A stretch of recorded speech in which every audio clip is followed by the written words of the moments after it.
खिडक्या साफ करण्याची ही पद्धत ना मला जाम आवडली. मी सोशल मीडियावरती पाहिली होती आणि खरंच ब्रशने साफ करायची मी आधी इतका वेळ जायचा, पण याने ना फक्त एक 10 सेकंड्समध्ये खिडकी क्लीन होऊन जाते. आणि इथे मी वेट वाईप्स वापरले, तुम्ही टिश्यू पेपर ओला करून सुद्धा वापरू शकता. खरंच खूप छान क्लीन होऊन जाते खिडकी फक्त 10 सेकंडमध्येच. आणि आज राजनंदिनीसाठी पहिल्यांदाच फर्स्ट क्रायचं कोलॅबोरेशन आलं होतं. मुद्दामहून मी मोठा ड्रेस मागवला, तिच्याकडे ऑलरेडी खूप सारे आहेत.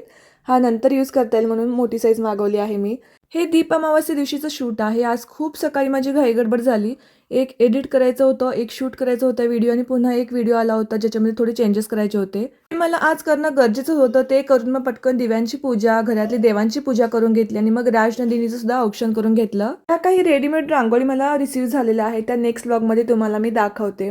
यानंतर मी प्रार्थना सुद्धा केली आणि आज जेवणामध्ये फक्त पनीरचा पराठा केला होता आम्ही. ज्या काही चिकटवण्याच्या गोष्टी असतात राजनंदिनीला खूप आवडतात, त्यामुळे इथे तिचं खेळणं चालू होतं आणि पप्पांना घोडा घोडा खेळवायचं होतं तिला, बट तिला मात्र असे स्टंट करायचे होते. तर चला भेटूयात नेक्स्ट व्हिडिओमध्ये. बाय.